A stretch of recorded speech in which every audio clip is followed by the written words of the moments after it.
Mauro, tenés la palabra. Bueno, buenos días para todos. Espero que se encuentren muy bien. En primer lugar, pues quiero saludar a los directivos del Politécnico Jaime Sasa Cadavid, a todos los que están aquí, y en especial pues al profesor y amigo Andrés Correa, que fue quien me extendió esta invitación inicialmente, y a la mesa pues de trabajo, la profesora Paula, Walter y John Anderson, que también desde el principio pues han estado muy inquietos y me invitaron para este proceso. Bueno, hoy tenemos en esta invitación que me hacen, pues hablar sobre el tema de la ciudadanía y el profesionalismo. Les cuento, pues, y les confieso que he pensado mucho en esta charla, cómo orientarla, sobre todo, pues, porque la situación que vive nuestro país en este momento, pues, creo que no podemos ser indiferentes, y nosotros como ciudadanos colombianos y además como profesores, pues, creo que hay que decir algo sobre eso. Pero yo lo voy a decir inicialmente, antes de entrar en materia con los conceptos que quiero trabajar, lo voy a decir con un cuento, ¿sí? Lo voy a decir con la literatura. Y me voy a referir a un escritor colombiano que se llama Felipe Orozco, que en un libro que se titula Seré breve, tiene unos cuentos muy interesantes, y yo creo que este cuento nos puede invitar a pensar una serie de cosas más allá de las polémicas ideológicas, pero nos pone a pensar en muchas de las situaciones que estamos viviendo. El cuento se llama Tiro Parabólico. 1942. En el gueto de Varsovia todo es hambre, miseria y desespero. Hay quien mata por un plato de sopa o se prostituye por un mendrugo. Los nazis han invadido Polonia y han construido una barrera que ahoga a la comunidad judía de esta ciudad, ahora gran cárcel a cielo abierto. Isaac Stern, encerrado a sus 13 años, intenta colarse a través del alto muro de ladrillo que los rodea, burlar las garitas erizadas de soldados alemanes y conseguir una hogaza de pan para su familia. Encuentra un resquicio en el muro y se asoma. 2012. Isaac Stern, nieto de aquel joven judío que sobrevivió de milagro al gueto de Varsovia y al campo de concentración de Treblinka, es centinela de uno de los numerosos checkpoints que rodean Cisjordania. Los israelíes han ocupado Palestina y han construido una barrera que ahoga a la comunidad árabe desde esta ciudad, hoy gran cárcel a cielo abierto. Desde su parapeto militar, observa cómo un jovencito palestino de 13 años se cuela por un resquicio del muro de hormigón para recoger algunas aceitunas. Isaac, el nieto, con pulso firme, apunta con el láser de su fusil a la cabeza del asustado muchacho. Este cuento creo pues que nos deja una perspectiva pues como bien particular frente a lo que estamos viviendo. Esta conversación o esta charla que me han invitado pues a que remita a ustedes, pues tiene dos conceptos, ¿no? Los conceptos de ciudadanía y profesionalismo, pero yo quiero empezar ejemplificando con el deporte. Curiosamente, el fútbol, que nos permite un poco pensar sobre esto. ¿Y por qué quiero empezar por ahí? Porque en el cartel pues, que ponía y que yo le pedí a Andrés que planteara una frase del escritor argelino Albert Camus. Él decía que todo lo que sabía sobre moral lo había aprendido gracias al fútbol. Y eso a mí me llamaba mucho la atención, porque cuando nosotros pensamos en el concepto de moral, nos hacemos referencia al comportamiento, hacemos referencia a que podemos diferenciar entre tal vez lo que está bien y lo que está mal, o lo que no es tan bueno y sí es tan bueno. En esa medida hay tres casos que a mí me han llamado mucho la atención del deporte, y seguramente ustedes tendrán muchos más, y se investigan, se encontrarán muchos. Y quiero solamente mencionar tres.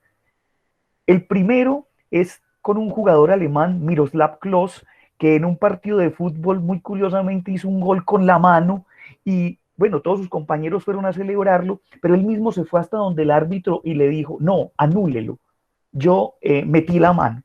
O sea, él fue el que logró que sus mismos compañeros se vieron aterrados después de haber celebrado el gol, y él mismo le dijo al árbitro, y los otros jugadores del otro equipo se fueron donde él a felicitarlo, ¿cierto? Pareciera un acto muy sencillo, pero es un acto también de mucho valor y de una acción, digamos, honrosa, de lealtad y de honestidad en el deporte. El segundo es un jugador senegalés de apellido Mané, que seguramente ustedes lo han visto, que juega en el Liverpool y que ha tenido en los últimos días como mucha visibilización a partir de una entrevista donde él habla de que no le interesan para nada los lujos, pero dice algo muy importante: yo sé que tengo un compromiso con la aldea de mi país en Senegal, la que me vio nacer y la que me apoyó y me ayudó para que yo llegara a donde estoy hoy, ¿cierto? Entonces esa historia de Mané, este jugador senegalés, ha venido circulando mucho en las redes sociales y me parece muy interesante porque ese es el ejemplo tal vez de un excelente profesional que está pensando en la responsabilidad social que tiene con su aldea, la cual lo vio nacer. Y el último ejemplo que me parece interesante mencionar aquí es de este jugador de Costa de Marfil, Drogba, que seguramente ustedes lo habrán visto en muchos escenarios. Tiene una historia muy interesante, sobre todo porque para el año 2006 Costa de Marfil se jugaba su clasificación al Mundial y ellos estaban jugando, habían ganado su partido, pero estaban esperando resultado de otro partido.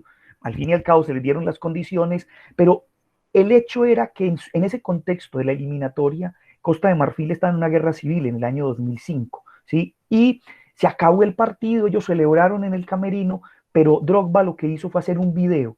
Y en ese video se arrodillaron todos los jugadores de Costa de Marfil y pidieron a los marfileños que por favor salieran a las calles y manifestaran en contra de la violencia que se estaba generando entre un militar y unos bandos contrarios, pues una guerra civil. Y lo más curioso del mundo fue que a los 3 días, después de unas manifestaciones, ambas partes juntaron voluntades y decidieron sentarse a negociar y se firmó la paz en Costa de Marfil. Una cosa bastante particular, porque uno pensaría que, bueno, eso es en el momento de efervescencia después de una clasificación al Mundial, pero ese momento de efervescencia llevó a la sociedad marfileña a exigir a sus gobernantes que se sentaran con voluntades políticas a hacer la paz. Dicho esto, entonces, con unos ejemplos que creo que nos llevan a pensar muchas cosas, empecemos a desglosar. Yo quiero dividir esta charla, pues después de estas dos introducciones, en 3 momentos, ¿no? El primero es definir el concepto de ciudadanía con unos ejemplos, el segundo luego el de profesionalismo y la tercera parte que creo que puede ser la central de todo esto es juntarlos a partir de una pregunta que yo les voy a dejar en el aire, pero que yo voy a responder para mí, lo que yo creo que es esa respuesta y después se los invitaría a ustedes a que lo discutamos. Empecemos entonces por el concepto de ciudadanía, ¿cierto? ¿Cómo lo definimos? Si uno se va a la etimología, que es muy bella siempre en todas las palabras, el concepto de ciudadano significa que pertenece a una ciudad, ¿cierto? En este caso el ciudadano pertenece a algo, pero ¿qué es ese algo y cómo se accede a esa ciudadanía o cómo se accede a pertenecer a ese algo? Y yo siempre, cuando hablo de estos temas, suelo remitirme a los griegos, porque los griegos nos han enseñado muchas cosas, y no solamente la filosofía, sino también en la literatura. Aparte de la tragedia, existe en la literatura griega algo que conocemos como la comedia, ¿sí? Pero no es esa comedia que nosotros conocemos hoy, pues como en las redes sociales del cómico, sino que el comediógrafo griego era una persona crítica de su sociedad. Y hay una historia muy interesante que Aristófanes, que es el comediógrafo al que me estoy refiriendo, tiene en sus comedias una historia que se llama Lisístrata. Lisístrata era una mujer muy interesante y ya les voy a contar por qué. Resulta que recuerden ustedes que en la antigua Grecia solo se era ciudadano los hombres, ¿cierto? Los esclavos no eran ciudadanos, las mujeres mucho menos. Es decir, no podían pertenecer a la polis, no estaban reconocidos, ¿sí? Por ende, incluso, miren qué tan complejo era que ni el mismo Pericles, ¿sí? Que fue un gran gobernante, ¿sí? Por ser extranjero no se le considera ni siquiera como ciudadano de Atenas. O sea, era una ironía bastante grande. Pero entonces el caso de Lisístrata es muy curioso porque hay una guerra, dice Aristófanes pues en su comedia, hay una guerra y en esa guerra pasa algo muy curioso y es que en la historia griega, los griegos paraban la guerra por dos cosas específicamente, o tres. O sea, había momentos de parar la guerra, como dice, vamos a hacer un break, ¿sí? ¿Cuáles eran los breaks de la guerra? Uno, ir a los Juegos Olímpicos, mire qué curiosidad. O sea, si estaban en guerra civil, pero para ir a los Juegos Olímpicos paraban la guerra y después volvían a agarrarse. Segundo, la segunda momento para parar la guerra era, como lo relata muy bien el texto de la Iliada, para enterrar a sus héroes. ¿Cierto? Paremos la guerra, acuérdense, en la Iliada paran para enterrar a Héctor, paran para enterrar a Patroclo, y entonces paremos para enterrar a nuestros héroes. Pero había una tercera, y es de la que poco se habla, que los guerreros ya cansados tenían que ir donde sus esposas para tener relaciones sexuales con ella y luego volver a la guerra, ¿cierto? Entonces es muy curioso porque imagínense el caso. Entonces, la mujer no tiene ningún papel político, no es ciudadana, ¿cierto? Pero Lisístrata, una de las esposas de uno de los generales de esos bandos, junta a las mujeres de ambos bandos y les dice, no vamos a tener relaciones sexuales con ellos, vamos a huir, nos vamos a esconder, es mejor, como dice vulgarmente, perdónenme, no les vamos a dar nada. Y en esa medida pasa algo muy particular, los hombres llegan, las mujeres no quieren estar con ellos y los hombres entran en desespero. Y eso, según el comediógrafo griego, los obliga a firmar la paz, porque dicen, no, no, no, es la locura. O sea, tienen que sentarse a firmar la paz. Entonces, Lisístrata, una mujer anónima que no es ciudadana, esta crítica de Aristófanes es muy interesante, porque lo que nos muestra es que no es necesariamente, es el poder de la persona que no necesita un título. ¿No? Ella no podía ser ciudadana porque no la reconocía la polis, pero logra algo impensable, algo que ningún político ciudadano ateniense había logrado, la paz. Entonces la comedia griega tiene eso, ¿sí? Tiene ese matiz y tiene ese picante. Pero entonces pensemos esto también a partir de una concepción que pienso yo que puede ser mucho más amplia. Y es que cuando uno piensa en la ciudadanía, hoy se está hablando mucho. Si ustedes cuando termine esta charla buscan en Google nuevas ciudadanías, les va a aparecer un montón de material sobre eso. Hoy eso se está estudiando mucho. Incluso hay libros. Pero ¿qué son las nuevas ciudadanías? Las nuevas ciudadanías ya no son lideradas a partir de lo individual, sino a partir de los movimientos sociales. Es decir, que el concepto de ciudadanía cada vez más se convierte en un colectivo y no en un individuo, y no en un elemento individual. Es decir, ya el ciudadano que está pensado simplemente para decir, es que yo soy ciudadano porque voto y me pueden votar, elijo y me pueden elegir. No, eso ya está mandado a recoger, en el sentido en que la colectividad es la que le da identidad. O sea, es decir, ya hoy, por ejemplo, el individuo no es solamente por lo que es, sino gracias a un colectivo que le reconoce. Entonces, en esa medida, las nuevas ciudadanías nos invitan a eso. Y en esa invitación se habla de que las nuevas ciudadanías se asocian a dos conceptos. La sociedad democrática, pero ojo, se asocian al concepto de las virtudes públicas. Entonces, ¿qué es un ciudadano virtuoso? ¿Cierto? Yo planteaba ejemplos de deportistas ahora, pero ¿qué es un ciudadano virtuoso? ¿Y cómo se lee hoy un ciudadano virtuoso? Un ciudadano virtuoso se lee en el colectivo de una sociedad democrática, pero también alcanza eso cuando logra desarrollar en sí mismo las virtudes públicas. Y perdónenme que coloque aquí un ejemplo religioso, pero es que no lo puedo dejar pasar por algo muy interesante y van a dar cuenta cuando haga la asociación. Los musulmanes dicen que Dios tiene 99 atributos, ¿sí? Incluso ellos lo llaman los 99 atributos de Alá, o sea, los 99 nombres de Dios. Y dicen algo muy interesante, dicen, si usted se quiere parecer a Dios, usted tiene que aplicar esos 99 atributos en su vida. Entonces eso llama mucho la atención en el Islam, porque ¿cómo imitar a Dios? Entonces el musulmán te dice, imítalo haciendo de cada uno de sus nombres algo de tu vida. Y es un ejemplo religioso, pero me sirve para lo que voy a decir a continuación. La profesora Victoria Camps es una profesora española, ha trabajado mucho el concepto de virtudes públicas y es ahí donde está el chiste, ¿no? Esas virtudes públicas, ¿cómo llegan al ciudadano? Y en esa medida, entonces hay varias, yo quisiera mencionarles algunas simplemente para poder conectar con esto. Por ejemplo, ella habla de la virtud de la solidaridad, pero no es la virtud de la solidaridad o la virtud pública de la solidaridad pensada bajo el ejercicio de la caridad, no es eso. No, yo soy solidario porque brindo una moneda. No, esa es una concepción muy medieval. Lo que la profesora Victoria Camps nos plantea hoy es que la solidaridad como virtud pública nos permite pensarnos bajo el concepto de la fraternidad. Miren, yo no sé si ustedes han pensado cuando a veces se repiten mucho de los principios de la Revolución Francesa, libertad, igualdad y fraternidad. ¿Qué significa cada uno de ellos? Pero pensemos en el de la fraternidad. La fraternidad está pensada como un colectivo. Ustedes han visto que en los Estados Unidos existen las fraternidades en las universidades.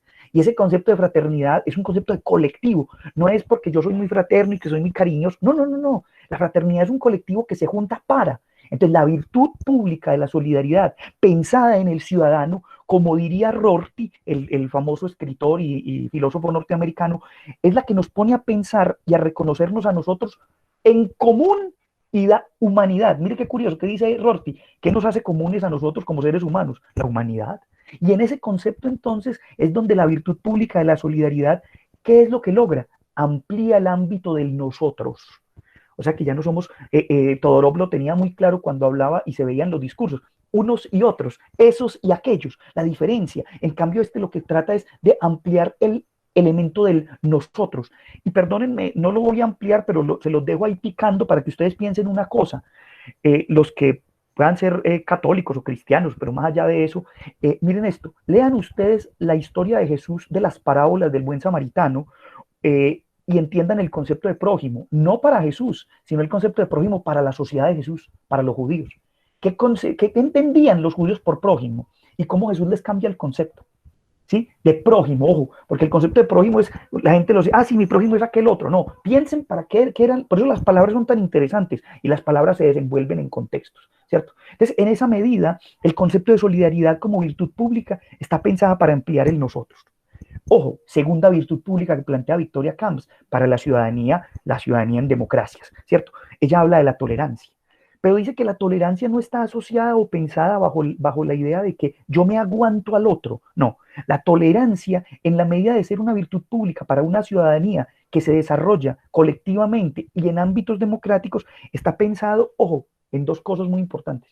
En el reconocimiento del otro y su diferencia, pero sobre todo también en algo que es muy importante, en que jamás la tolerancia puede igualarse con la indiferencia.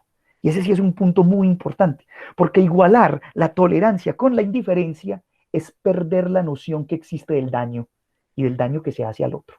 ¿Sí? Oh, y ahí hay una clave muy importante. Y repito esa idea porque ahí creo yo que hay que matizar muchas cosas. Igualar la tolerancia con la indiferencia es perder la noción del daño que se le hace a otro y a otros. Y en esa medida, en las sociedades democráticas, eso es muy importante pensar. Y la tercera virtud pública, habría muchas más, pero hay una tercera que yo quiero aquí conectar con lo que se viene después, que es el asunto del profesionalismo, y es en cuanto que hay una virtud que se llama para ella, pues que todos la conocemos, es la responsabilidad.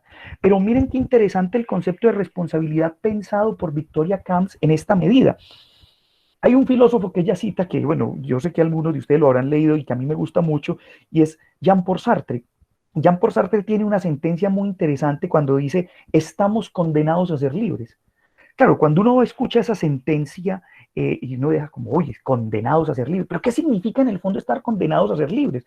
En el fondo lo que significa es que estamos condenados a elegir. Como seres humanos no podemos, desde la elección más simple a la más compleja, y el estar condenados, por eso una de las categorías más interesantes de Sartre es la angustia, pero no es esa angustia de que, ay, te tengo miedo, no, la angustia como categoría en el sentido en que yo estoy angustiado porque tengo una responsabilidad, y esa responsabilidad es una responsabilidad al elegir para mí una situación individual, pero también al elegir una situación social. Y por eso la virtud pública, en este caso, de la responsabilidad, tiene una relación también con la autonomía, con el compromiso, pero sobre todo con la responsabilidad social. Ese término que suena bastante, incluso hoy por hoy en facultades de administración, ¿cierto? Y esa responsabilidad social pensada en qué es lo que yo doy como empresa a los otros, ¿cierto? En esa medida, la responsabilidad social entonces empieza aquí a tener una concepción, ¿cierto? Yo en muchos escenarios, y lo he escrito por ahí en algunas columnas de opinión que escribo en algunos periódicos virtuales, he planteado la idea de que nosotros como ciudadanos profesionales, personas que se están educando en ámbitos universitarios, deberíamos hacer una reforma a la educación y hacer que todos los estudiantes de todas las carreras, sin importar cuál fuera, hicieran un año rural, o por lo menos un semestre rural, ¿cierto? En un país como Colombia, así como lo hace un odontólogo, como lo hace un médico, pero piénsese usted, y esa es una pregunta que yo lanzaba en ese artículo y la lanzo hoy también acá, es decir, ¿qué puede hacer un profesional? Ustedes de las áreas de la educación física y otras áreas que seguramente pues están muy bien denominadas y desarrolladas en el Poli y en muchas otras universidades, ¿cómo hacer para que no pasemos mucho más allá de la práctica? Porque yo sé que cualquiera me puede decir, profe, pero eso ya existen las prácticas que hacen los estudiantes al finalizar su carrera. Sí, pero las prácticas a veces no tienen ese matiz que está pensado como un proceso, como un desarrollo en una comunidad. Entonces, piensen ustedes, por ejemplo, y yo se los ponía en un ejemplo a unos estudiantes de facultades de idiomas en una universidad, les decía, imagínense ustedes que quieran hacer un proyecto a 10 años, con todos los egresados que van saliendo, empiecen a hacer un trabajo en un colegio con niños de primaria, la educación bilingüe, a los 10 años usted va a ver resultados. ¿Pero por qué? Porque hay un proceso, porque las prácticas no son un elemento aislado de la sociedad, y eso significa responsabilidad social, incluso de las instituciones. ¿Y por qué menciono eso? Porque ahí viene la conexión con la segunda categoría de la que vamos a hablar hoy, que es profesionalismo. ¿Qué es ser profesional? ¿Qué significa profesionalismo? Y ahí viene la pregunta, ¿es el profesionalismo una virtud privada o una virtud pública? En la medida en lo que estamos hablando. Entonces, claro, la cuestión aquí es que puede ser una virtud privada, una virtud individual, una cualidad individual, pero que es simplemente para la felicidad propia de uno solo. Eso a mí siempre me gusta mucho remitirme a hacer como alegorías si ustedes han leído El mito de Sísifo de Camus también, uno encuentra algo muy particular, ¿no? La condena de Camus que muestra con Sísifo es la de la roca, pero dice Camus por allá una cosa entre líneas muy interesante, dice que a pesar de que el Sísifo tiene esa condena, hay momentos en que Sísifo es feliz, hay momentos de felicidad. Y en esa medida es muy particular. ¿Por qué? Porque eso muestra un poco la profesionalidad en el hecho de una virtud individual. Pero aquí no la vamos a ver bajo la virtud individual, sino bajo el concepto de la virtud pública, y es ahí entonces donde se piensa el profesionalismo como un proceso de desarrollo donde se alcanza un beneficio, donde se logra algo.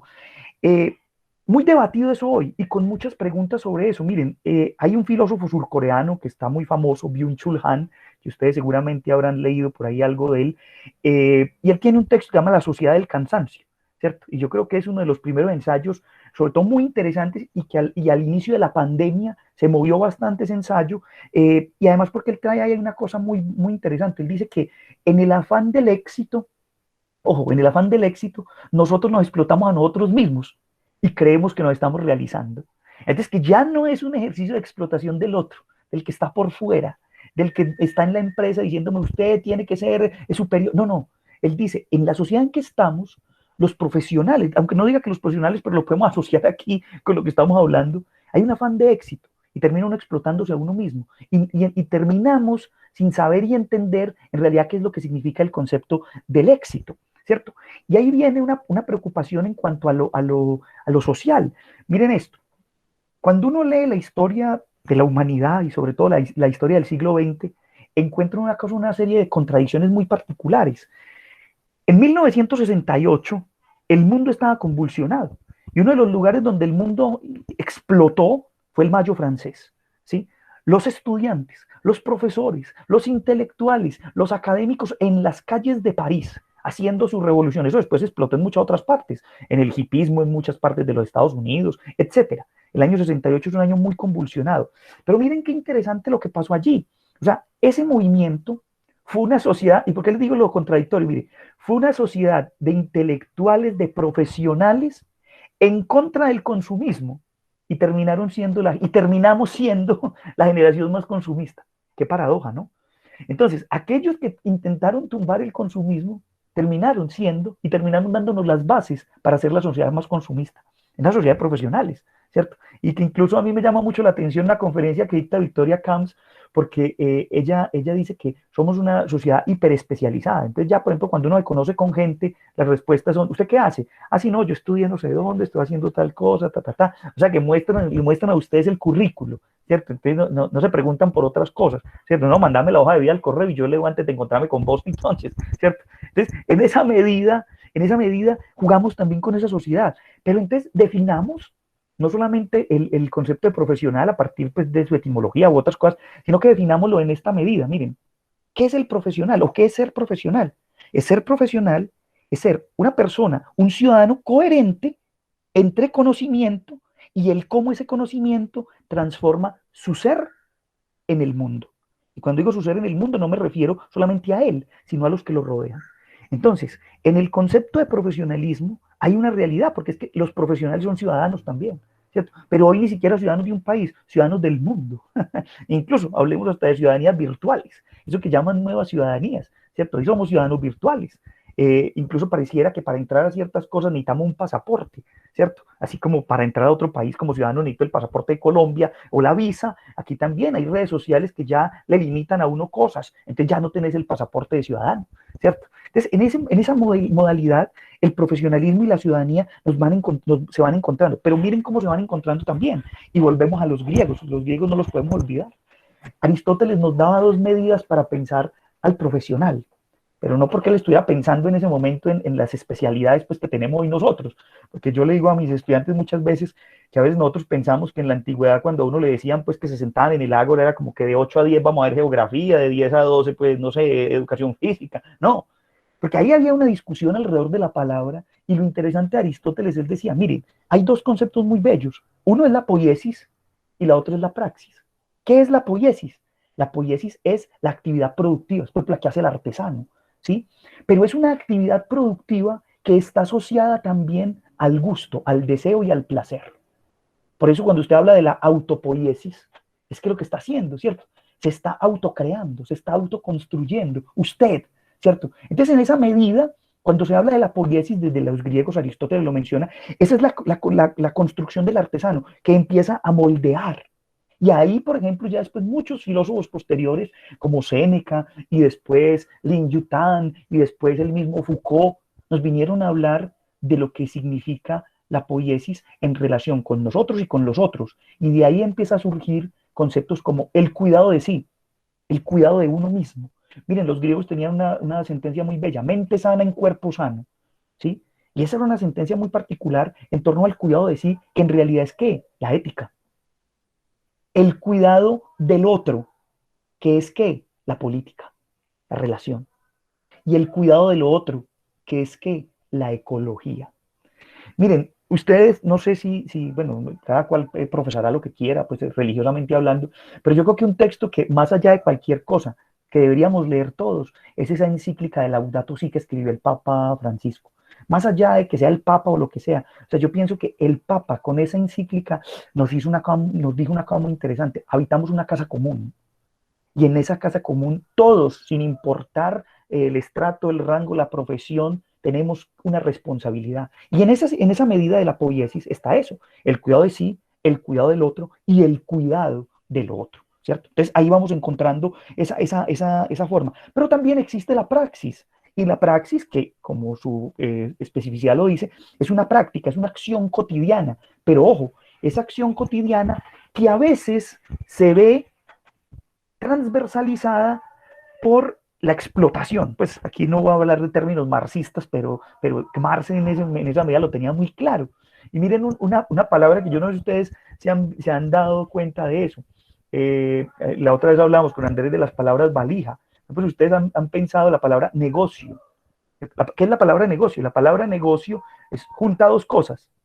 La negación del ocio, ¿sí? Porque está buscando un interés económico y no el disfrute. ¿El ocio qué es? ¿Cierto? Y miren que la palabra ocioso ha terminado convirtiéndose en algo perezoso. Ah, usted es un ocioso, usted es un perezoso, no hace nada. Entonces, niegue el ocio para que pueda producir, ¿cierto? Entonces, en esa medida hay una característica con la idea de la profesionalidad y el profesionalismo. El profesional tiene que ser ocioso, porque tiene que disfrutar de lo que hace, debe gustar de hecho, no solamente de pensar el profesionalismo como un negocio, ¿sí? Sino como una especificidad del ocio. En esa medida uno empieza a pensar, por ejemplo, en categorías de profesionales. Entonces aparece Victoria Camps trae dos que a mí me llaman mucho la atención, una, el ejecutivo y otra, el deportista, ¿cierto? Entonces, por ejemplo, ¿qué dice? Claro, el ejecutivo busca el éxito y busca el reconocimiento. El deportista no es que no busque lo mismo, pero hay una diferencia entre los dos, tal vez mínima, pero una diferencia muy interesante, y es que el deportista siempre tiene una lucha por superarse a sí mismo. Tal vez el ejecutivo lo haga, pero no se da cuenta. El deportista siempre está tratando de batir un récord, ¿cierto? Pero también es un récord personal. Y en esa medida hay una pregunta doble que se hace ahí frente al profesional. ¿Y es cuál? Que es, ¿se hace para tener o se hace para hacer? Ojo, y esa es una pregunta muy interesante y no, pues es de la filosofía. Eh, ¿Es mejor haber nacido siendo o llegar a ser? ¿Sí? Entonces, en esa medida, el profesional cambia la idea, o se cambia la idea de un profesional que esté simplemente enmarcado en el cumplimiento de una labor, porque existe entonces lo que pensábamos de la autopoiesis. En esa medida, el profesionalismo se convierte en una virtud pública siempre y cuando sirva a la sociedad, sirva a la comunidad. En eso se convierte el profesionalismo en una virtud pública relacionada con la ciudadanía y las nuevas ciudadanías. De lo contrario, no.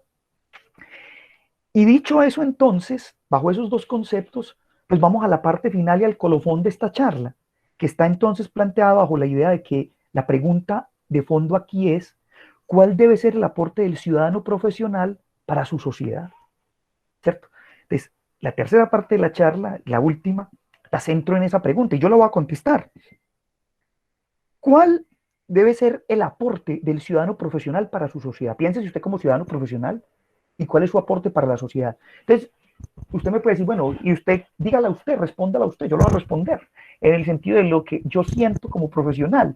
Por ejemplo, mi profesión, al menos en este tiempo, está pensada bajo la ley de la docencia. Yo soy un profesor universitario que tengo una labor, y mi labor, o al menos mi aporte, es cuestionar a la sociedad, ¿cierto? Y poner una serie de preguntas ahí para que como sociedad nos pensemos y que yo mismo también me piense, ¿cierto? Y miren, no pude encontrar mejor respuesta que yéndome a un texto de un escritor, Henry Giraud. Henry Giraud escribe un libro muy interesante, se llama La inocencia robada. Tiene por subtítulo Juventud, multinacionales y políticas culturales. Pero el término de la inocencia robada dice mucho. Y es ahí porque cuando yo por primera vez leí ese texto, y les confieso que no se me había pasado por la cabeza estos días que lo fuera a citar en esta conferencia, sino que antier, hablando con amigos y hablando con Andrés también, pensé, no, pero hay que buscar algo que nos dé una respuesta, así sea de otra época, pero pareciera que nos la da hoy también, ¿cierto? Entonces este Henry Giraud, en este texto de la inocencia robada, nos dice que hay tres mitos de la sociedad que se quieren instalar y que se quieren instalar para controlar nuestros deseos de avanzar, en otras palabras, nuestros deseos de luchar, ¿cierto? Y él plantea tres mitos que a mí me llaman mucho la atención y esa es mi respuesta, ¿no? Mi respuesta está asociada a que uno, o sea, ¿cuál debe ser el aporte del ciudadano profesional? Hombre, un cuestionamiento a la sociedad, uno que pueda dar herramientas. Si uno tiene la posibilidad de dar herramientas para pensar la sociedad, eso es lo que tenemos que hacer. Al menos yo considero que ese es mi rol. Entonces él dice, mire, ¿cuáles son los tres mitos que nos quieren proponer y nos quieren plantear y decir, estos son? Primero, que hay que hacer creer que la democracia o que la libertad en la democracia es la libertad de consumo. Imagínense eso en particular. O sea, hacer creer que en la democracia la libertad es la libertad de consumo, no las virtudes públicas, no. Este es el mito. Entonces, planteen, piensen eso, ¿cierto? Cuando una sociedad nos quiere proponer ese tipo de cosas. Yo les cuento una anécdota personal que a mí me llamó mucho la atención. Yo tuve la oportunidad hace un par de años de estar en Rusia y la imagen más interesante que me traje, de todas las que me traje, fue un mural como en azulejos de Lenin y encima el McDonald's, ¿cierto? Ahí al lado. Ese fue el primer McDonald's que abrieron en San Petersburgo cuando cayó pues la Unión Soviética. Y a mí me llamó mucho la atención porque ese es el marco cultural en el que nosotros pues digamos nos hemos movido en los últimos años bajo una cultura del consumo, pero miren esa interesante mirada de Giraud, ¿cierto? Pensar entonces o hacer creer que la democracia está asociada en libertad siempre y cuando se consuma. Primero, ojo, y claro, quiero decir con eso que esto es una crítica al consumo desmedido. Todos consumimos en alguna medida, pero también hay un consumo responsable, ¿no? Y eso también hace parte de la ciudadanía y del profesionalismo. El segundo, él dice, hay otro mito muy interesante y por eso lo llama la inocencia robada. Él dice, hacer creer que la infancia y la juventud deben ser inocentes y por ende deben ser ajenas a su historia y a la política que les rodea. Imagínense eso. Muy importante, creo yo, en un mundo como el que estamos viviendo. Porque en esa situación, dice Giraud, la inocencia robada nos está mandando a pensar que entonces que porque usted es muy joven, perdónenme la expresión porque va a sonar a papá o abuelito, no se mete en eso, no, espere crecer. Y cuando crezca, entonces ya se mete en esos problemas, ¿cierto? No. Yo pensaría que en esa medida ahí hay una gran responsabilidad del profesional, educar, conversar, plantear estas problemáticas. Y el último mito que nos plantea Giraud y que nos quiere tratar de plantear ahí, dice es hacernos creer, ojo, y para nosotros como profesores, que lo que enseñamos y lo que aprendemos debe estar disociado, desvinculado del mundo, ¿cierto? Es decir, hacernos creer que lo que aprendemos y enseñamos no tiene que tocar la vida. En otras palabras, ahí hay una pregunta también por el currículo, hay una pregunta también por lo que enseñamos o por lo que se nos pide enseñar. Y ahí yo recuerdo hace unos años tuve la oportunidad de participar bueno, estaba fuera del país, hablaba con unos compañeros de facultades, de otras facultades y me decían, hombre, es que los estudiantes deberían también hacer parte de la construcción del currículo. Y ellos de economía me decían a mí algo muy interesante, mira, por ejemplo, nosotros no vemos economía marxista. Entonces, no porque eso sea el castrochavismo, pues ni mucho menos, sino porque ¿por qué no vemos economía marxista? O sea, no tenemos un curso de eso, ni siquiera un seminario ofrecido. Y en esa medida pónganlo ustedes en cualquier currículo de cualquier carrera. Yo lo puse en economía pues porque quería dar ese ejemplo, pero piensen en eso, es decir, también qué se nos enseña. Y a partir de ahí también hay una pregunta, ¿cierto? Y esa pregunta es, ¿qué tipo de profesional se forma, ¿cierto? No en vano, pues vemos la canción de Pink Floyd, pues con todo lo que nos plantea ahí de la banda y sacando estudiantes, ¿cierto? Quiero ir cerrando. Mauro, Sí, Mauro, discúlpame porque puntualmente uno de los asistentes nos está diciendo que no le queda muy claro el tercer mito. A ver si de pronto lo puedes explicar un poco más. perfecto, dale. Sí, gracias Andrés. A ver, lo que dice Giraud es que el mito es que la sociedad de consumo, el capitalismo, nos hace creer que lo que enseñamos y lo que aprendemos debe estar desvinculado de nuestras relaciones con el mundo y con la sociedad. Es decir, que eso no tiene nada que impactar, ¿sí?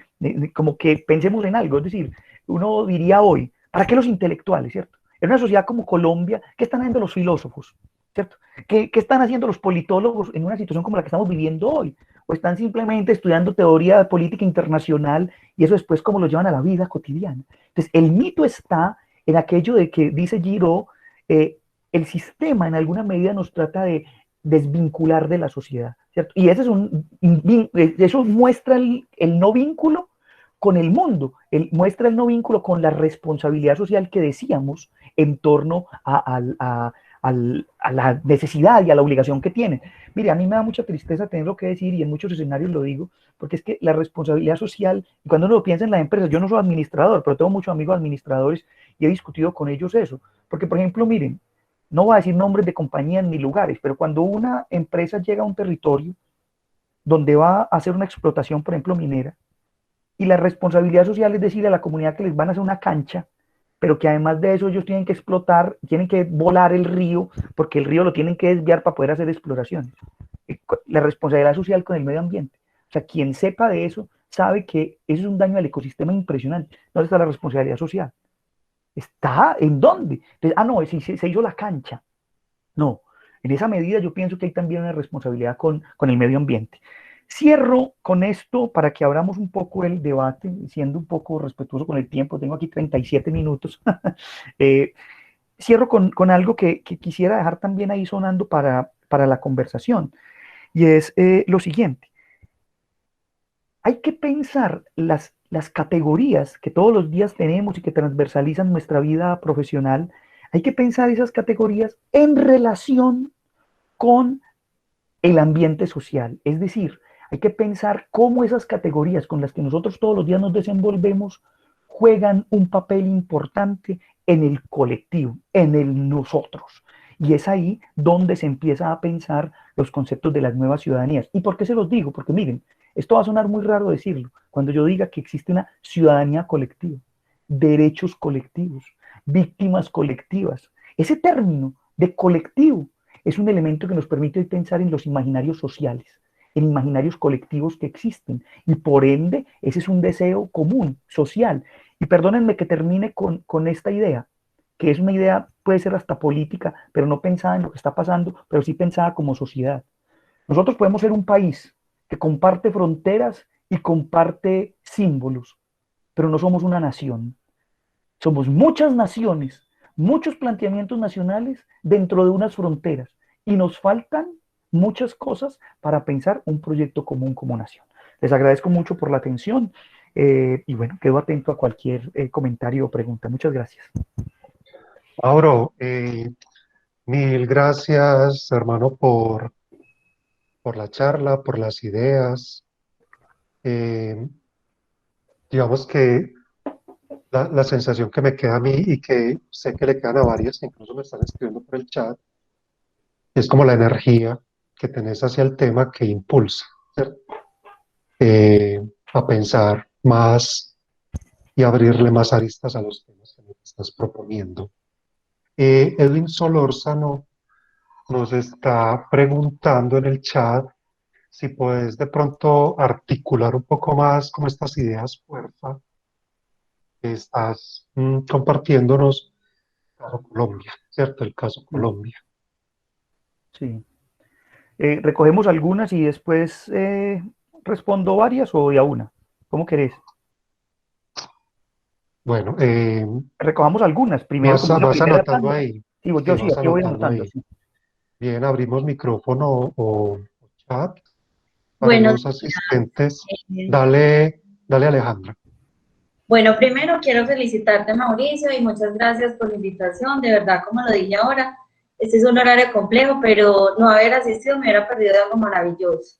Me tocaste mucho porque soy economista, soy financiera, y entonces, pues hay muchas, digamos, ideas que me llevo y que voy a reflexionar muchísimo, pero quiero destacar algo muy importante. En la docencia, mi compromiso o lo que he tratado siempre, cuando yo recibí mi educación, hubo muchas motivaciones y esas motivaciones, uno de mis profesores me decía, el aprendizaje es para la vida, pues él ya está muerto, obviamente, pero a mí eso nunca se me olvidó. Y la economista que más admiraba en la universidad también decía algo similar. Entonces yo creo que esa grave responsabilidad como docentes de transformar desde el aula también nos invita a constantemente estar adaptándonos a esas nuevas formas del conocimiento, el uso de la tecnología, escuchar a los estudiantes. Me gusta mucho y tengo grupos muy jóvenes, primer semestre, hasta personas que están en especialización y maestría, y me gusta mucho lo que dijiste ahora, ese ambiente social, imaginarnos esa transformación en el colectivo. Mañana precisamente, pues quienes quieran están invitados. Estoy haciendo una investigación muy interesante sobre sostenibilidad en el área financiera y apunta mucho a eso, al ambiente, a la sociedad y al gobierno, a que desde cualquier profesión nosotros no somos ajenos a lo que está sucediendo. Entonces, mis más sinceros agradecimientos y quería compartirles estas ideas porque de verdad que me gusta lo que escuché y con mayor razón me siento aún más comprometida y a gusto con lo que hago todos los días. Muchas gracias. Gracias, profe.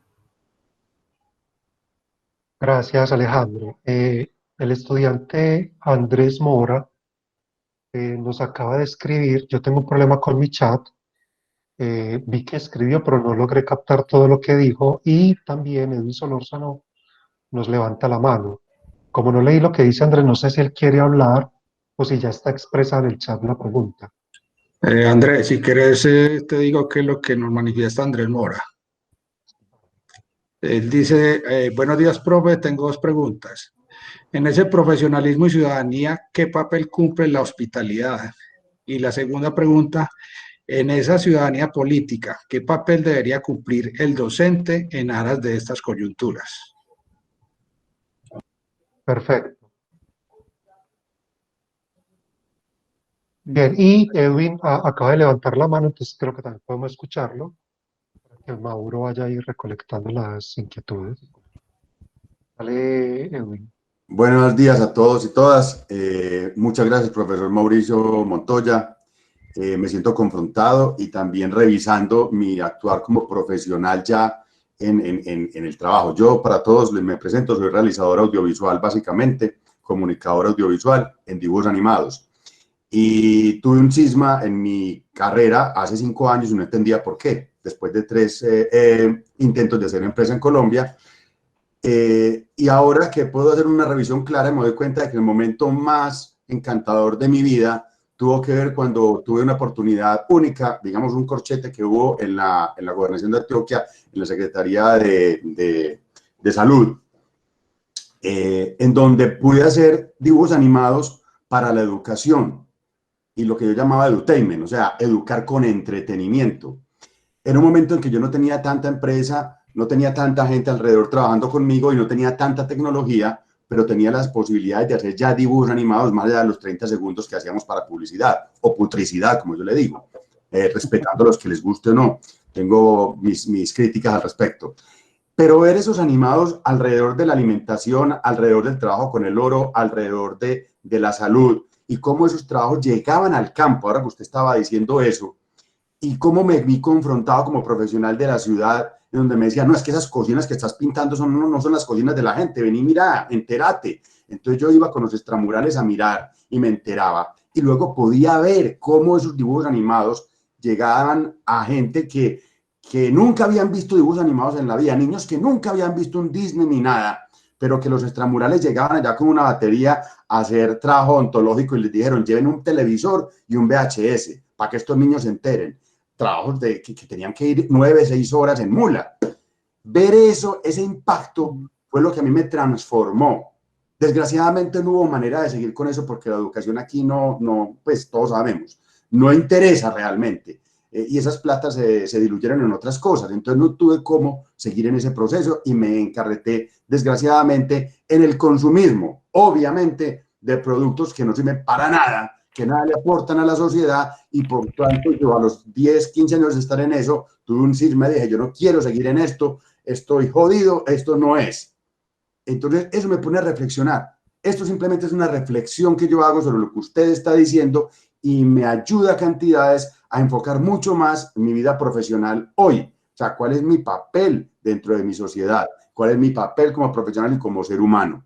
Eso es lo que yo quería expresar. Y mi pregunta que hice anteriormente es cómo todo eso que estás comentando se puede relacionar con la Colombia de hoy, porque sí, es muy interesante y me va a tocar escuchar la charla 2, 3 veces, leer lo que han puesto los compañeros e investigar un poquito más, porque yo no soy académico, lo tengo que confesar, me le quito el sombrero, pero sí, quisiera que usted lo relacionara un poquito como con ese papel del colombiano hoy frente a su sociedad, sin caer pues en lucha. No se trata de eso, se trata es como, reflexionemos y quiero que me ayude a enfocarme más en mi Colombia, porque yo no me voy a ir del país. Gracias, Edwin. Bueno, yo voy a responder un poco alrededor de las inquietudes y los comentarios que hay. Les agradezco a todos pues, por sus preguntas y sus reflexiones. Bueno, quiero empezar un poco, Edwin, con lo que planteas. Y aquí pensando, pues uno podría, cuando preguntas esa relación con Colombia, bueno, hay muchas formas de pensarlo, pero yo voy a enfocarlo con algo muy particular que incluso tuve la oportunidad de vivirlo en experiencia propia, y es algo que en Colombia hoy se está haciendo, que se llama los PEDET, los planes de desarrollo con enfoque territorial. Es una cosa muy interesante y eso comenzó a hablarse, hace mucho tiempo se habla de eso en Colombia, pero quiero colocar ese ejemplo, ¿por qué? Porque esto hace parte de la responsabilidad que tiene, por ejemplo, no solo el Estado, sino la ciudadanía, la academia, con los territorios, por ejemplo, que en Colombia han sido más abandonados, ¿cierto? Y en esa medida, cuando un país como Colombia, que ha vivido un conflicto tan largo, que todavía vivimos una gran variedad de conflictos, hay una gran diferencia entre el ámbito urbano y el ámbito rural. Y no solamente en relación con el tema de la pobreza, que si usted busca en el DANE, pues te va a dar 10.000 estadísticas alrededor de eso. Pero cuando me pedís la relación, lo hago con el PEDET, ¿por qué? Porque pareciera ser, y eso suena muy, muy raro, y una vez lo dije con una gente en Bogotá, y eso generó mucha polémica, les decía yo, pareciera que solo pensamos el país desde unos escritorios en las ciudadanías, pues en Bogotá, por ejemplo. Entonces vamos a firmar un decreto donde para esta gente hay que ponerla a sembrar papa, pero un momentico, es que aquí no tenemos cómo poner a sembrar eso, tenemos para hacer otra cosa. No, es que eso dice el Ministerio de Agricultura, ¿cierto? Por decir alguna cosa. Entonces, siento yo que este ejercicio de profesionalismo, de ciudadanía, de compromiso, de responsabilidad social, está asociado a que nosotros pensemos cómo esas cosas tienen impacto en los territorios, ¿sí? Siendo contextualizados. O sea, hay que contextualizar el conocimiento de la gente. Si yo puedo llegar a un lugar, y te lo digo es porque, por ejemplo, yo aprendí una cosa, un maestro, la profesora Alejandra María Luján, que intervino ahora, decía una cosa muy bacana, ¿sí? Lo que uno le aprende a los maestros. A mí la primera vez que me invitaron a trabajar con comunidades indígenas, yo me fui y yo estaba empezando mi carrera de profesor y me tocó irme en el avión con uno de mis mejores profesores, pues cuando fuimos hacia allá, y entonces yo le preguntaba, profe, yo vengo asustado porque yo me voy a enfrentar a unas comunidades pues que digamos, yo he conocido en las lecturas, sé sobre las comunidades indígenas, pero me voy a enfrentar al territorio. Y miren lo que me dijo, usted llegue el primer día de clase y no diga, yo vine a enseñar, no, diga, vamos todos a construir, aquí todos vinimos a aprender, ustedes me van a enseñar a mí muchas cosas y yo les voy a tratar de enseñar las cosas que yo traigo y las voy a tratar de contextualizar. Entonces, por eso creo que con lo que me preguntas, Edwin, el mejor ejemplo es pensar eso, en los territorios. Los PEDET son eso, planes de desarrollo con enfoque territorial, pensado para lo que la gente necesita allá, no pensado lo que estamos haciendo acá y que se lo vamos a imponer allá, no. Ese es el ejercicio de contextualización. Creo que ese es un poco, y bueno, habría muchas otras cosas para meditar, incluso si pensáramos incluso en las ideas políticas. Pero bueno, eso podríamos discutirlo en otro momento ahí que nos encontremos para hablar del asunto.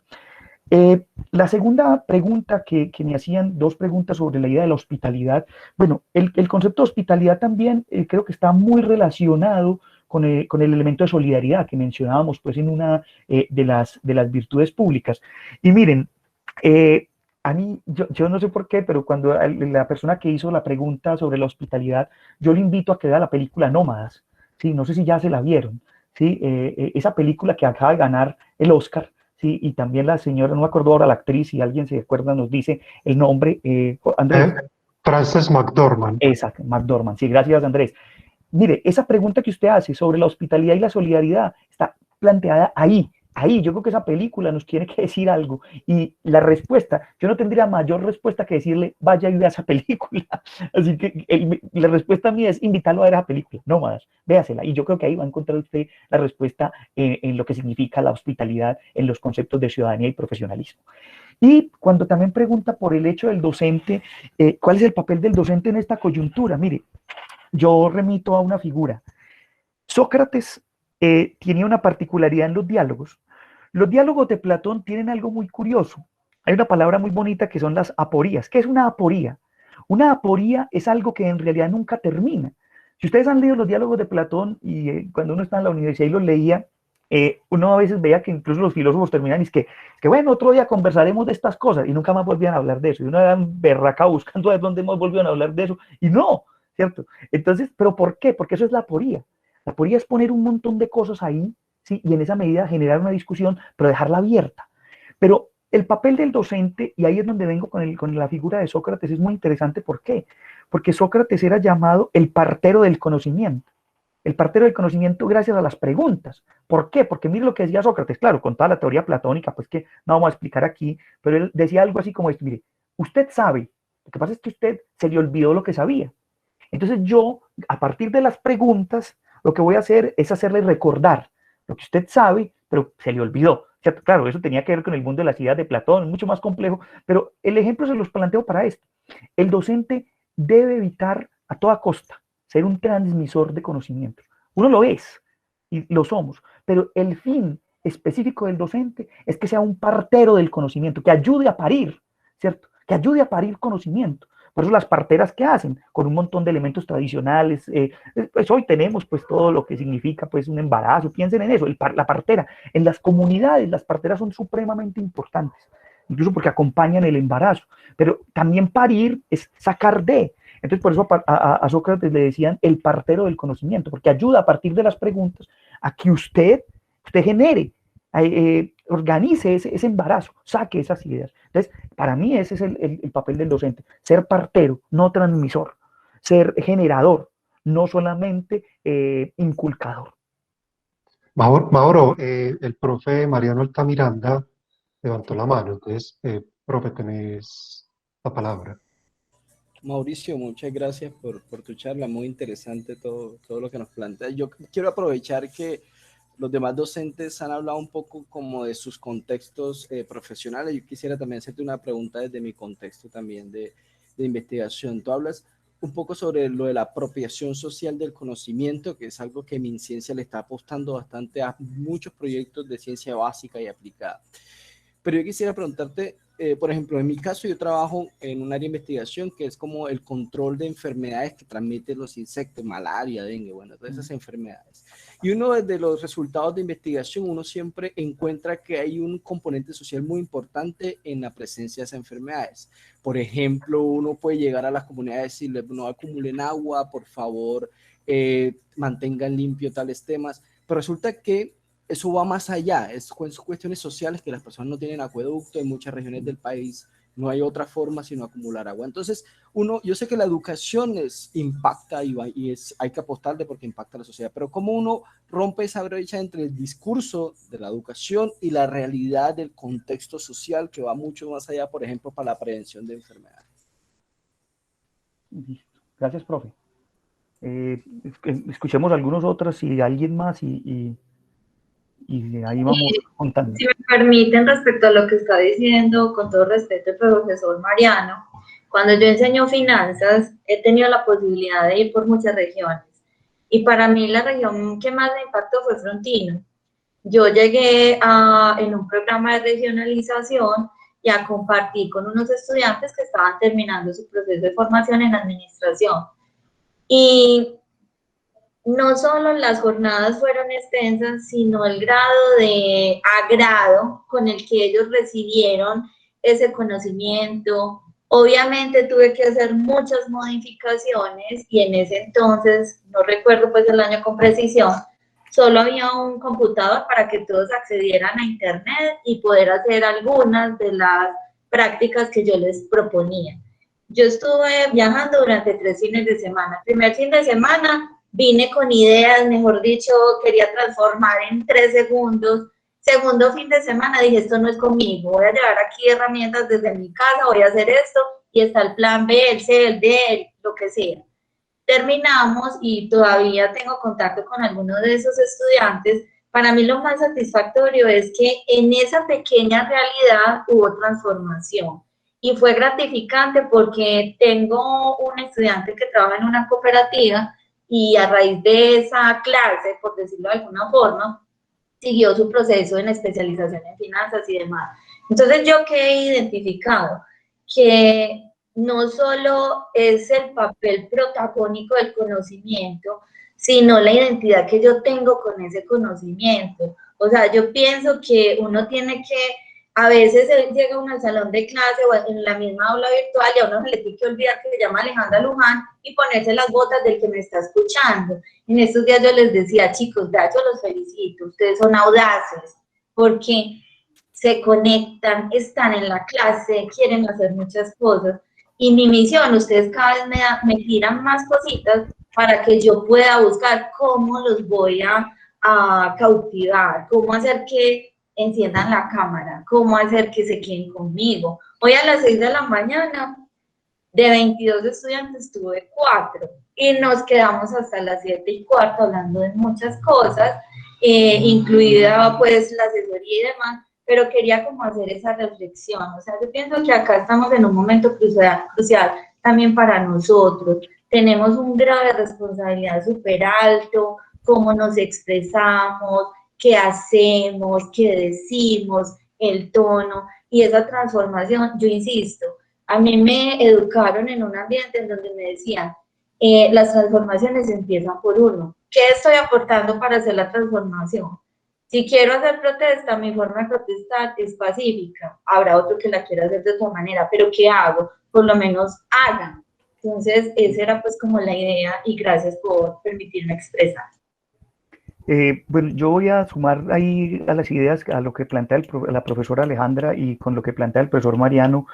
Yo diría 3 cosas. La primera, un poco en consonancia con lo que dice la profesora Alejandra, yo pienso que hay un elemento y es importante al momento de encontrarse con el otro y es bajar el discurso. Pues suena como muy simple decirlo, pero es que a veces los discursos se vuelven muy técnicos y entonces nosotros pensamos que entregar el tecnicismo, ese es el elemento. No. El bajar el discurso, pero también apoyado en una cosa, la repetición, la repetición. De hecho, nosotros somos sociedades repetitivas, pues digamos, en cierta medida mecánicas. Y en esa idea de la repetición y del bajar el discurso, uno puede empezar a romper esa brecha entre el discurso y la realidad. Lo primero. Lo segundo, es que ahí viene un punto muy importante, y yo me imagino que el profesor Mariano lo conoce y ustedes también. Miren, hay una cosa que se hizo en la ONU que se llama los Objetivos del Desarrollo Sostenible. Son 17, 18 objetivos de desarrollo sostenible. Y uno de ellos tiene que ver con reducir ese tipo de enfermedades, buscar la investigación para las vacunas, etcétera, etcétera. Pero es que ahí es donde viene la clave y vuelve a pensar uno en esto. Yo le digo a mis estudiantes de las distintas áreas, porque yo tengo una particularidad, digamos, en mi labor docente, si yo dicto cursos donde tengo estudiantes de todas las áreas. Tengo desde el muchacho que estudia diseño de vestuario hasta el que estudia administración y hasta el que estudia derecho. Entonces yo tengo que tratar de bajar un discurso para todos, pero también poniéndolos en la realidad. Y entonces miren lo que yo les digo, por ejemplo, y perdonen que coloque mi ejemplo específico, pero con lo que usted plantea, profe, lo del objetivo de desarrollo sostenible, yo le decía, ¿cómo hacemos eso? Entonces yo les dije, mire, agarre por lo menos uno de los 17 objetivos del desarrollo sostenible que tenga que ver con su carrera. ¿cierto? Entonces yo estudio medicina, listo, voy a agarrar ese objetivo que tiene que ver con lo que usted nos está preguntando. O yo estudio administración, entonces voy a agarrar el que tiene que ver con la reducción de la pobreza. O yo estudio educación, entonces voy a agarrar el que tiene que ver con el tema de por lo menos, pues, la alfabetización de todo el mundo. ¿Pero para qué?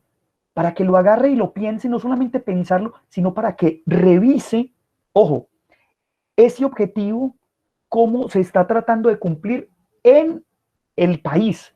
Y para eso, ¿sabe qué les digo yo? Vaya, analice los planes de desarrollo. ¿Cómo analiza usted un plan de desarrollo? Analice el plan de desarrollo de la nación, del departamento y del municipio. Es que esa es una de las cosas. ¿Y eso cómo se hace? Con veeduría. El ciudadano, hoy que hablamos del ciudadano, el ciudadano tiene que ser un veedor. O sea, tiene que revisar, tiene que fiscalizar. Entonces yo le digo a los estudiantes, usted quiere hacer un aporte, haga un aporte y piense. Por ejemplo, uno de los trabajos finales que yo les pongo a veces a mis estudiantes, incluso los he puesto a los de especialización, y muchos de ellos han terminado haciendo su tesis a partir de ahí, es esto. Por ejemplo, les digo yo, analice, por ejemplo, este concepto del objetivo de desarrollo sostenible, cómo ha sido trabajado en 3 o 4 gobiernos anteriores, y a ver si eso está en el plan de desarrollo. Porque lo que, perdónenme pues, pero lo que no está en el plan de desarrollo, eso es carreta. Y como nosotros no miramos esas cosas, ¿cierto? Como nosotros no leemos esas cosas lastimosamente, entonces, ¿cómo uno pone esa brecha también entre el discurso y la realidad? Miren cómo está en el discurso y cómo se está aplicando. ¿Cierto? Entonces, si es un plan de desarrollo de un gobernante, ese plan de desarrollo, ¿cuáles son las estrategias para que eso se cumpla? Entonces, creo que esa puede ser al menos mi respuesta y se lo da a partir de unos ejemplos. Espero pues como que haya sido pertinente o no sé si antes lo enredé más. Perfecto, Mauricio.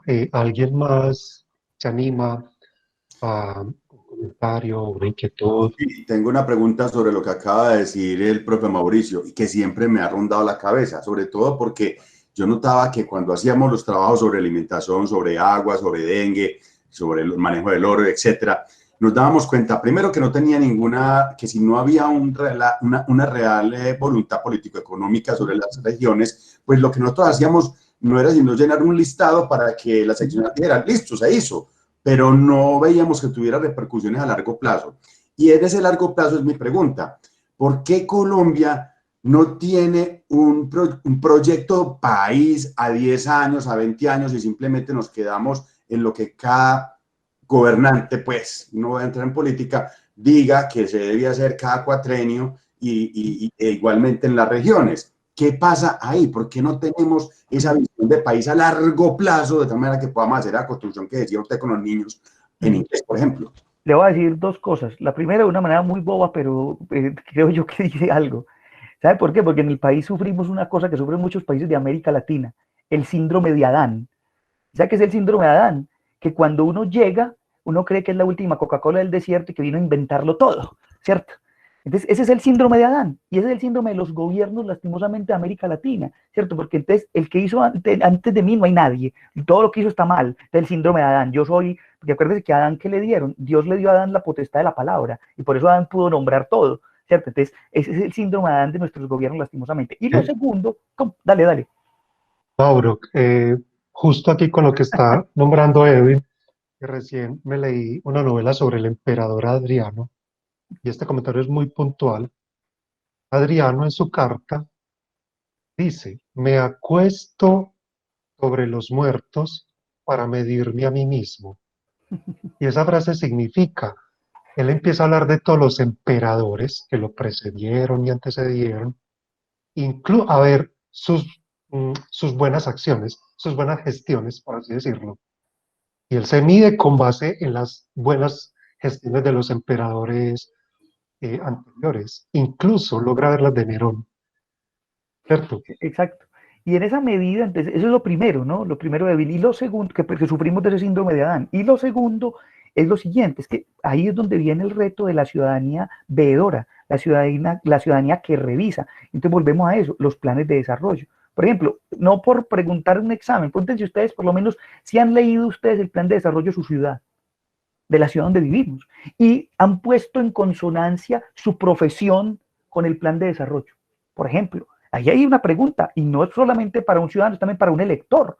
¿cierto? Entonces, cuando uno ve, y lastimosamente pues uno escucha, porque ha pasado, ¿cierto? Que encuentra que el plan de desarrollo de cierto alcalde o de cierta persona en cualquier parte del país lo bajó de internet y un plan de desarrollo de otro político de otra parte, ¿cierto? Y lo entregó. Y eso ha pasado, busquen las noticias, encuentran, y eso se vuelve un escándalo. Entonces, pero claro, la gente no lee los planes de desarrollo, ¿qué es eso? ¿Para qué sirve? Entonces, eso hay que ponerlo, además también hay que ponerlo en formas que la gente, mire, estos días escuchaba un economista que decía una cosa muy interesante, decía, hombre, es que le entregaban al país que la reforma tributaria, si ustedes leyeron esas 110 páginas, uno tiene que ser, que nos diga la profesora Alejandra María Luján, que es economista, uno tiene que ser economista para entender eso. Yo me demoré mucho, me las leí y tuve con mi hermano y unos economistas acompañándome para entender muchas cosas de ahí. Pero es eso también, ¿cierto? ¿Cómo traducimos ese discurso a veces tan técnico?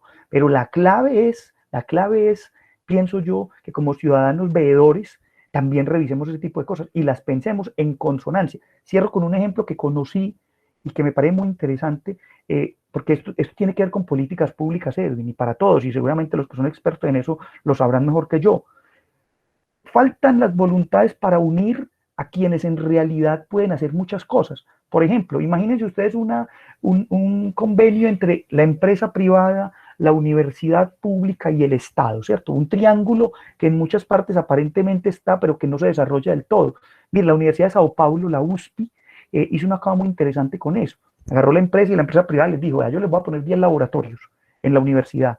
8 de esos laboratorios para los estudiantes trabajen, pero 2 van a ir con reciprocidad a investigaciones que van a mi empresa, pero la empresa no tiene nada que ver en las decisiones autonómicas de la universidad. Y existe un triángulo de relación entre Estado, empresa privada y universidad. Eso para beneficio de quién? De los estudiantes, pues también de la empresa. Hay una corresponsabilidad.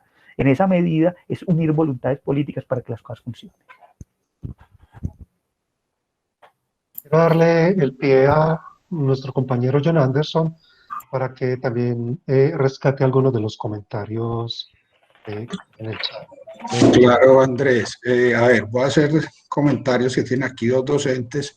La docente Berta Aurora Muñoz nos dice que entablas una mirada hacia el preguntar como uno de los propósitos fundamentales del ser maestro. Y estoy de acuerdo porque una pregunta inicia un camino de pensamiento que nunca sabemos a dónde nos va a conducir.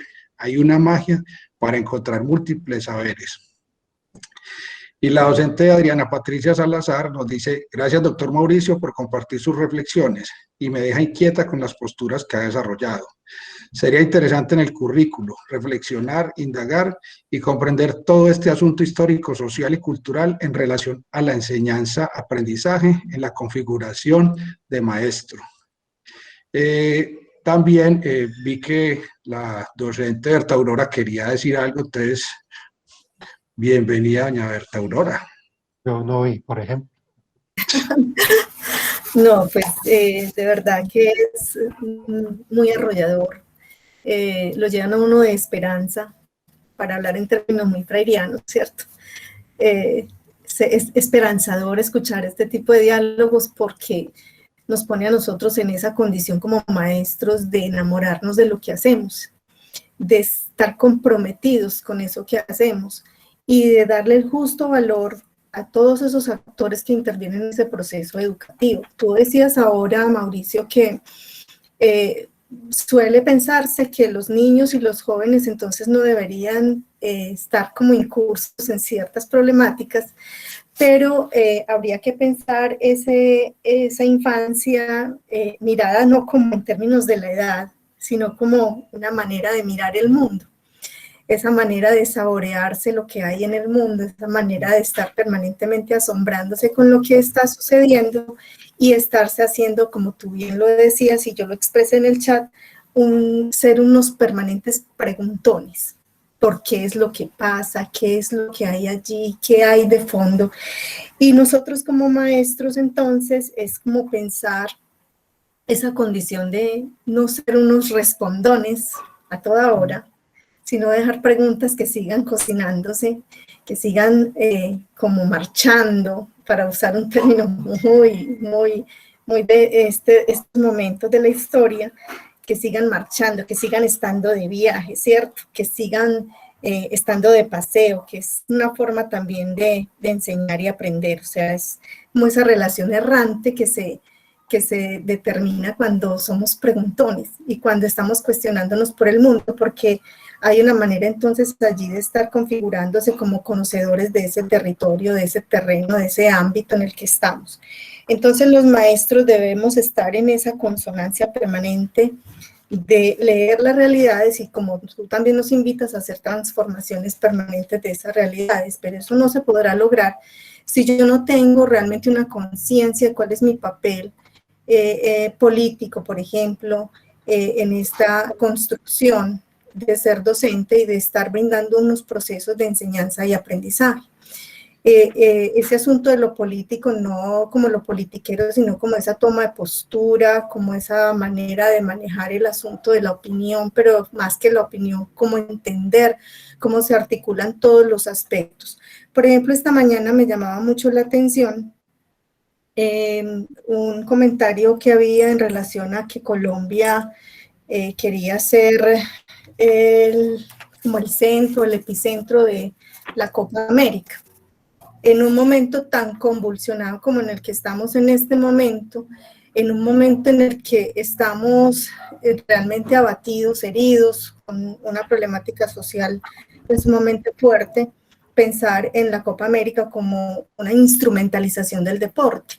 Nosotros estaríamos pensando más que el deporte es esa manera de cohesionar socialmente, esa manera de conocernos, esa manera de construir colectividad, como tú bien lo decías, una manera de afinar los procesos identitarios, de afinar la cultura, de mirar el deporte como un asunto estético que nos permita ver lo bello del ser humano y de las colectividades, y no como una instrumentalización para poner como un punto ahí, como quien dice, no pensemos que está pasando algo, no pensemos que la situación está estallando en miles de frentes, sino que pongamos ese instrumento para que haya más enajenación de pensamiento y no esa condición de pensar lo educativo como algo muy serio que nos invita a construirnos desde el ser individual, pero no para ser individualistas, sino como un ser individual que se construye, que se teje, que se artesana para poder construir colectividad. En este sentido, habrá una promesa de que seamos buenos ciudadanos, pensantes, constructores de muchas cosas, o sea, que no nos quedemos repitiendo como el loro en la vara, sino que seamos transformadores de las realidades y de nuestras propias condiciones, y también, pues, obviamente, ser ciudadanos como esa condición de colectivización, cómo nos articulamos con el otro, cómo leemos al otro, como eso que decía Andrés Mora ahora, esa hospitalidad, cómo el otro me interesa, cómo el otro hace parte de mis necesidades también de construcción, cómo soy un referente para el otro y el otro para mí. Entonces, en ese sentido, hay un asunto bien fuerte de lo que tú nos estás inspirando hoy, esa ciudadanía y ese profesionalismo nos está invitando entonces a seguir esos caminos de la infancia, ¿cierto? A seguir siendo... o sea, que no pensemos que nada es demasiado tarde, que no llegamos tarde a nada, estamos siendo operadores como de ese camino, de esa curiosidad que nos permite comunicarnos, escucharnos, cierto, que no seamos pues como agentes indiferentes ante la situación que sucede permanentemente en nuestros entornos, pero partiendo de esa construcción de nosotros como humanos. Hoy se nos fue un maravilloso ser, Maturana, que habla de esa urdimbre afectiva, que habla de esa amorosidad, que habla de esa construcción de nosotros mismos y del otro a partir de esa importancia que nos genera la afectividad, ¿cierto? Entonces, me parece que es un camino importante que hay que saber trasegar y que como docentes tenemos una gran responsabilidad.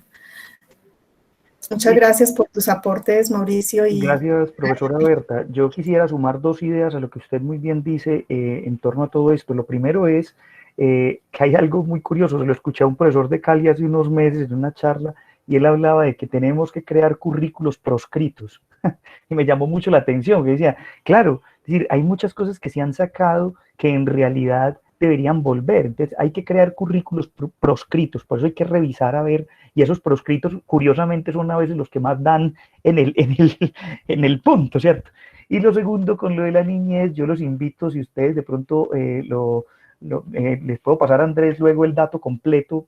Hay un diccionario de niños que se hizo en el marco del conflicto, lo hizo un antropólogo, y ese diccionario de niños para pensar el conflicto, uno a veces piensa que los niños no dicen cosas importantes, y él les preguntaba sobre cosas, y entonces una de las preguntas a una niña le dijo que definiera iglesia, y la respuesta de la niña fue lugar donde vamos a perdonar a Dios.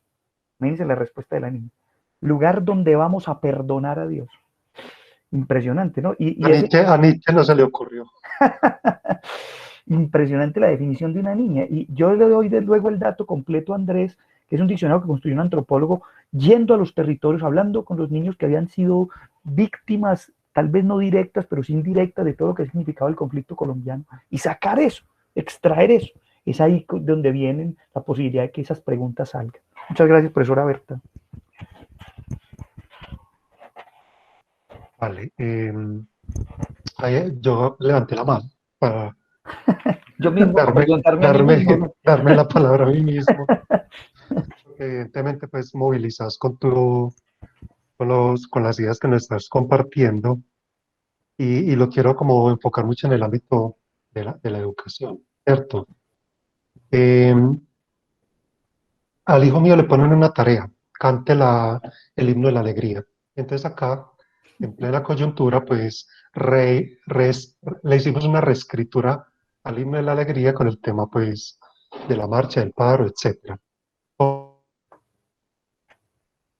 Compartimos el video del grupo, él está en cuarto, me parece, y la profesora por el interno me dice, profe, me pareció muy bello, pero no podemos decir nada en el grupo de WhatsApp. La jefe de área, ¿cierto? Del barrio, pues, donde está el colegio del hijo mío, pues nos da la orden de que no podemos decir nada, ¿cierto? Y yo he venido criticando mucho esa idea del respeto. El respeto se asocia a como estaba dándonos esa idea de la tolerancia también, como indiferencia. Entonces, el respeto, la indiferencia, el silencio, currículo nulo, es lo que acabas de decir también con el currículo. O sea, lo que está en el currículo nulo es la materia para el currículo proscrito, ¿cierto? Porque estos videos que hemos visto de los docentes, pidiendo silencio, pidiendo respeto, es mandando estos temas que son políticos y de interés nacional, mandándolos para el currículo nulo, ¿cierto? Pero también vemos en el ejercicio docente algo que Miranda Fricker llama injusticia epistémica. O sea, el docente es el que sabe, el estudiante no puede manifestar ni su opinión, ni lo que sabe, etc.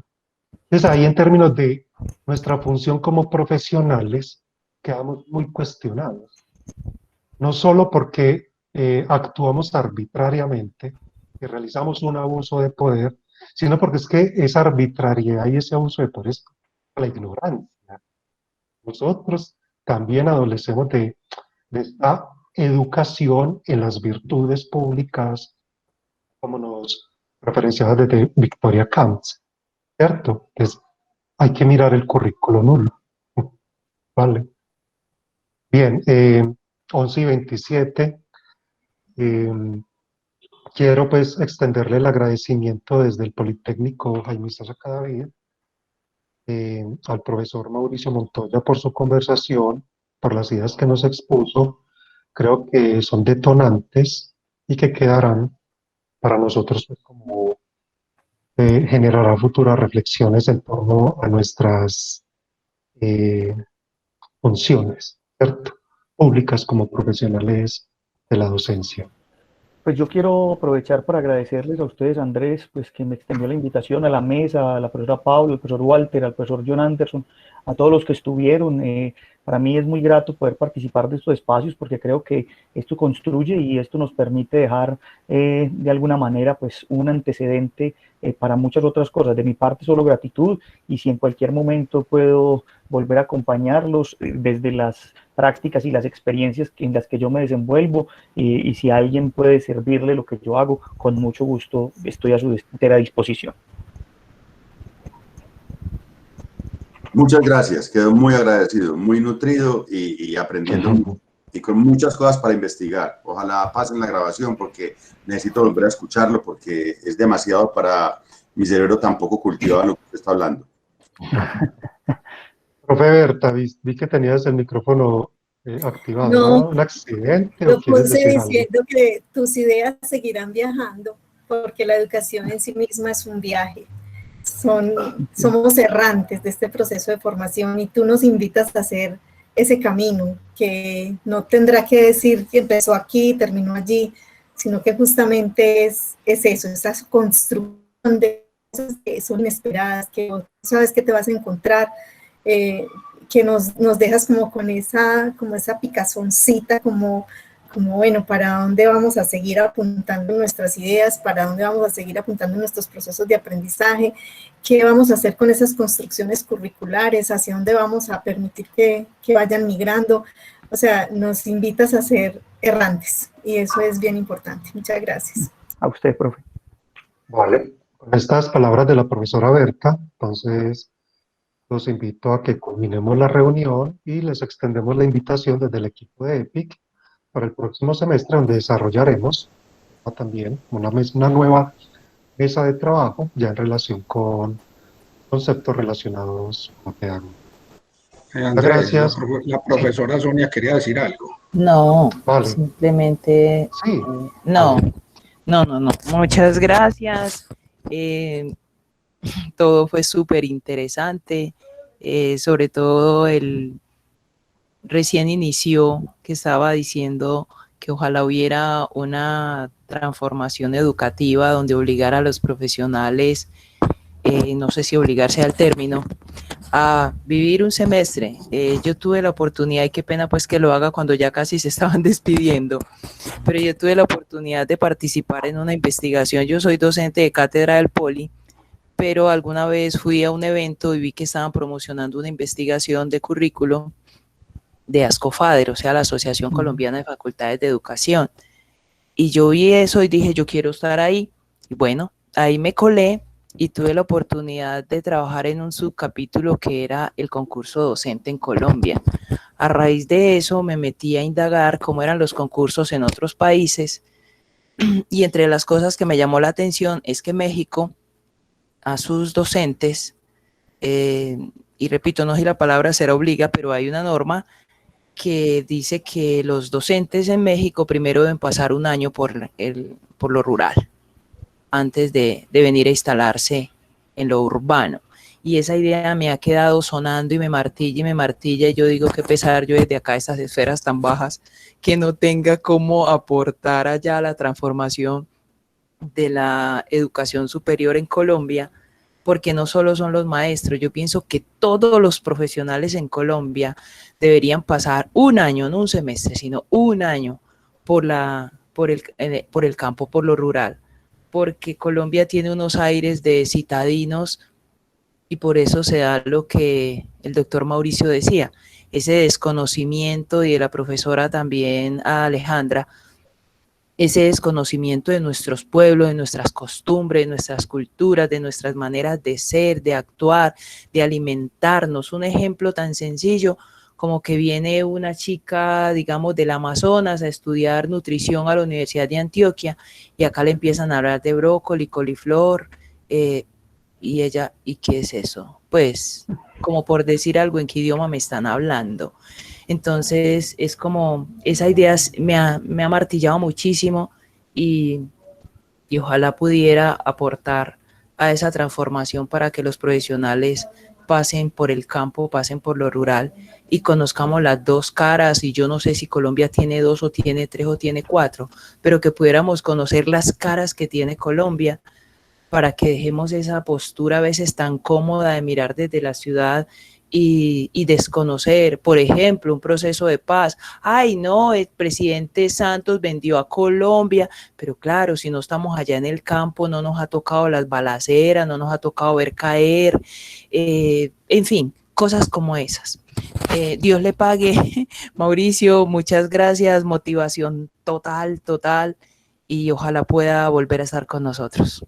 Gracias, profesora Sonia. Yo creo que con lo que usted acaba de decir, no me puedo ir sin decir esto. Así que si el día de mañana alguno de ustedes, de los que está aquí, los nombran ministro de Educación, ya tienen la tarea de imponer el elemento. Así Andrés, oiga, si lo nombran ministro de Educación, hermano, tiene que imponer en el sistema educativo que haya un semestre, o como dice la profesora, un año, para que vamos a lo rural. Muy bien, continuando con el programa. Bien, de nuevo, Mauricio, mil gracias por la energía, por tu sabiduría. Es una articulación muy interesante que hiciste entre lo político, las virtudes ciudadanas, lo público, también el ejercicio de conectarlo con el ámbito de la educación física, principalmente el deporte, una corriente muy fuerte en educación física, ¿cierto? A nivel nacional. Solo darte eso. Muchas gracias por tu participación y nos vemos la próxima. Menos mal que no me cayó el MITS porque estaba muy preocupado. Menos mal. Muchas gracias a todos. Gracias, Perfecto. Mauricio. Chao a todos. Gracias, felicidades. Mil gracias a todos. Gracias, Eti. Hasta pronto. Maravilloso. Hasta luego, muchas gracias. Muchas gracias.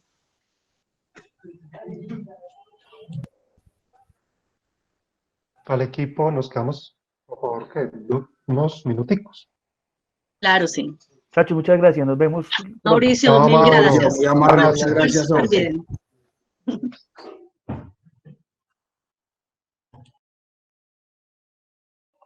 Voy a dejar de grabar, Salud. ¿listo? Hace rato. Andrés, abrazos, saludos. Andrés Saludos, Colorado. Andrés Colorado. Un abrazo, que estés muy bien, excelente.